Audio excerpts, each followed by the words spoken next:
O ano é 2005. Um amigo seu lhe envia um e-mail convidando-o para entrar em uma rede social. O nome do site é Orkut. Após o cadastro, a vida nunca mais seria a mesma. Hoje, na iconografia da história, iremos comentar sobre essa rede social que ensinou o brasileiro a conviver online com seus amigos e conhecidos. Então senta aí que hoje o vídeo tem cheiro de nostalgia. Fala galera, aqui é o Joel Paviotti do Iconografia da História. Estamos com mais um vídeo aqui hoje para vocês, produzido a todo vapor. E eu vim aqui para pedir o like de vocês, pedir para vocês se inscreverem no canal, ativarem o sininho, tá? São pequenos gestos que vocês fazem, nossos seguidores, que nos ajuda muito, que ajuda muito o nosso trabalho e ajuda a manter as nossas produções com alta performance. O YouTube precisa entender que vocês gostaram desse vídeo. Se não gostou também, não tem problema, pode dar dislike, tá? Mas deixem o like aí porque vocês ajudam a gente a produzir. Bom, e hoje eu acho que é um vídeo que todo mundo vai gostar. Pelo menos grande parte das pessoas aqui que conviveram aí na internet no início dos anos 2000. Nós vamos falar hoje sobre o Orkut, a história do Orkut e como o Orkut influenciou a vida dos brasileiros. Então vamos lá, galera. Roda a vinheta!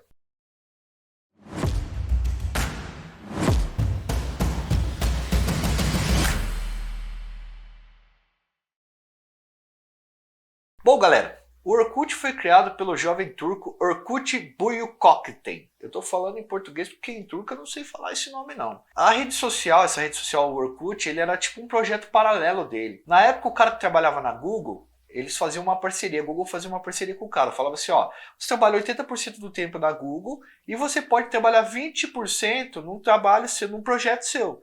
E se esse projeto der certo e a gente gostar, a gente banca esse projeto para você e aí você vira tipo um sócio nosso e começa a ganhar dinheiro usando as nossas plataformas.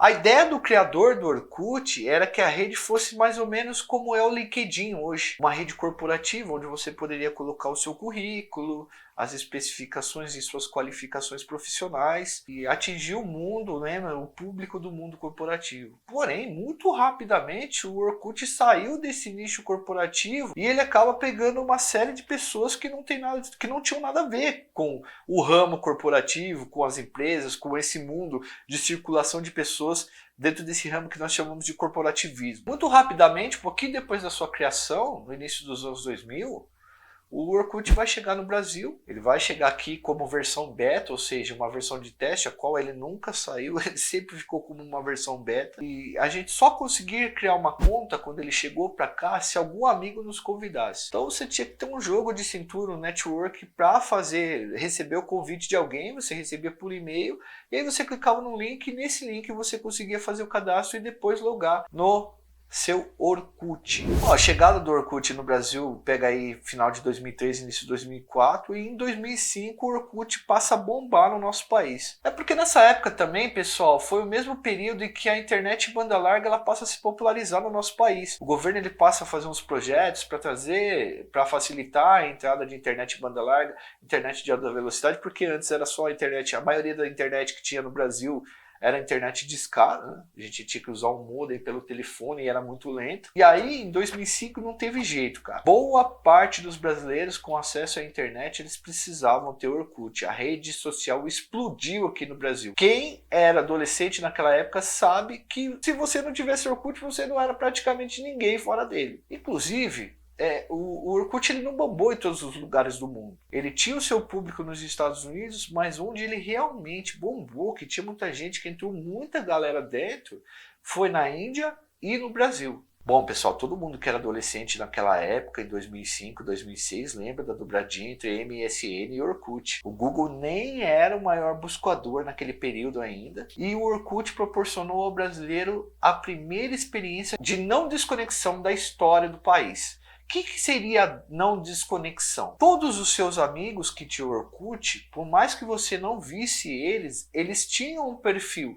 Eles tinham uma persona ali, um perfil feito e constituído dentro do Orkut. Você poderia ter um amigo que você não via há anos. Ele estudou comigo lá no ensino fundamental, nas primeiras séries, há muitos anos eu não via isso. Eu não via ele, eu não via a família dele, eu não via os conhecidos dele, os meus conhecidos das antigas. E aí o que acontecia? Com o Orkut, no momento que você quisesse ver essa pessoa, você podia acessar o perfil dela e você veria ali as principais atualizações de fotos ou a descrição do perfil dessa pessoa. Então você teria ela ali em tempo integral, em tempo real, ao vivo, para você acessar e ver que essa pessoa estava viva, que essa pessoa estava interagindo. Só que assim, ó, vamos falar de dentro da rede social. Diferente de outras redes como Facebook e Twitter, o Orkut nunca trabalhou com o conceito de feed de linha do tempo. Sabe o feed? Aquele espaço onde vai rolando a rede social e aí você vai vendo as atualizações dos seus camaradas, dos seus amigos, dos seus colegas, conhecidos, artistas que você segue, etc. Bom, no Orkut não existia isso, pessoal. Se você quisesse ver as atualizações do cara, você tinha que clicar no perfil e entrar dentro da página do Orkut desse cidadão. Simplesmente todo mundo tinha sua folha de perfil e se você tivesse interesse você tinha que ir lá e visitar o perfil da pessoa. Bom, a página inicial do Orkut, o profile, tinha tons de azul e tons de roxo e continha a foto do dono do perfil na área superior esquerda e uma pequena descrição de quem era aquela pessoa que ficava no centro desse perfil. Vou pedir para o editor colocar aqui um perfil do Orkut, resgatar aí na internet para mostrar para as pessoas que já conhecem, claro, e para as pessoas que não conhecem, né? Nunca tiveram contato com essa grande rede social. Geralmente as interações mais profundas eram feitas por scraps. Os scraps eram uma espécie de recadinho que você deixava tipo numa caixa de entrada que a pessoa tinha no perfil dela. Então você ia lá, clicava em scraps e você deixava um recado para essa pessoa.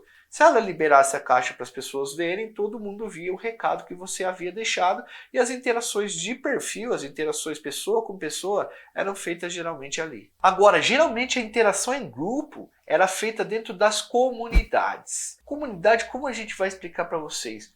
É um conceito bem parecido com outras redes sociais que nós temos por aí, mas é um pouquinho diferente. Tá? Era mais ou menos desse jeito. Alguém criava uma página, uma comunidade, tá?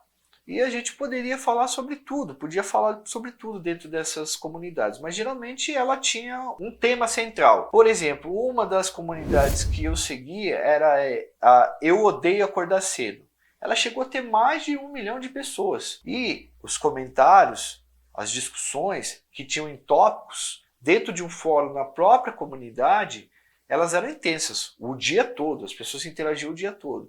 Mas ao mesmo tempo, alguns amigos de escola poderiam criar uma comunidade só para eles. Como por exemplo, os amigos do Juan do sexto A. E eles poderiam interagir naquele lugar ali. Agora, outra função muito famosa, que fez muito sucesso, eu lembro de vários, foram os depoimentos. Os depoimentos eram assim, você pedia para uma pessoa decidia escrever uma dedicatória a você, e ela aparecia embaixo do seu profile, do seu perfil. Tá? Geralmente ela começava o que dizer dessa pessoa, o que dizer dessa menina, o que dizer desse cara. E contava alguma história interessante que a pessoa tinha vivido com você ou como essa pessoa enxergava você no dia a dia. Depoimento, gente, era sinal de status. A pessoa que mais tivesse depoimento era considerada uma pessoa muito legal e geralmente os amigos dela que deixava esse depoimento porque era a pessoa que mais conhecia a outra, a dona do perfil ali. Então ela ficava fixada debaixo do perfil. Também vou pedir para o editor colocar para vocês, caso vocês não conheçam. Quem conheceu na época vai relembrar com muito carinho isso daí. Eram os depoimentos. Bom, com o tempo, o Orkut, que era uma versão beta, ele foi se modificando. Assim como as outras redes sociais se modificam também. Então surgiram também as classificações do perfil da pessoa.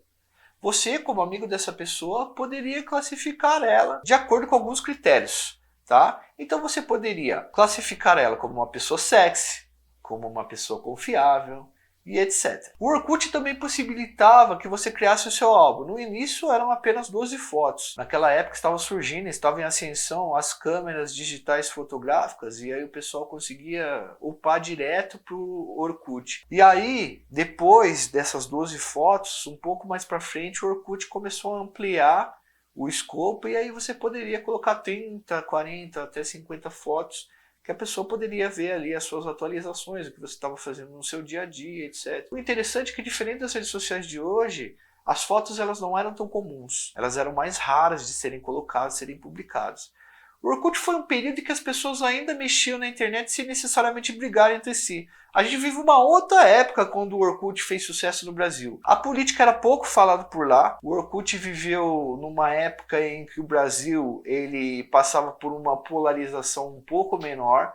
Apesar dos movimentos identitários, grande parte da extrema-direita e da extrema-esquerda já estarem se reunindo ali em algumas comunidades, a gente não tinha um ambiente tão tóxico e tão raivoso como são hoje as redes sociais. Então, gente, o Orkut atingiu seu auge em 2006, 2007, mas em pouco tempo, com a chegada das novas redes sociais, ele começa a entrar em decadência. Não há um grande investimento da Google no Orkut, porque a maioria dos seus seguidores, né, dos seus adeptos, dos seus clientes eram da Índia, do Brasil e nos Estados Unidos estavam ganhando espaços, novas redes sociais. Então a rede começa a perder vertiginosamente muitos seguidores.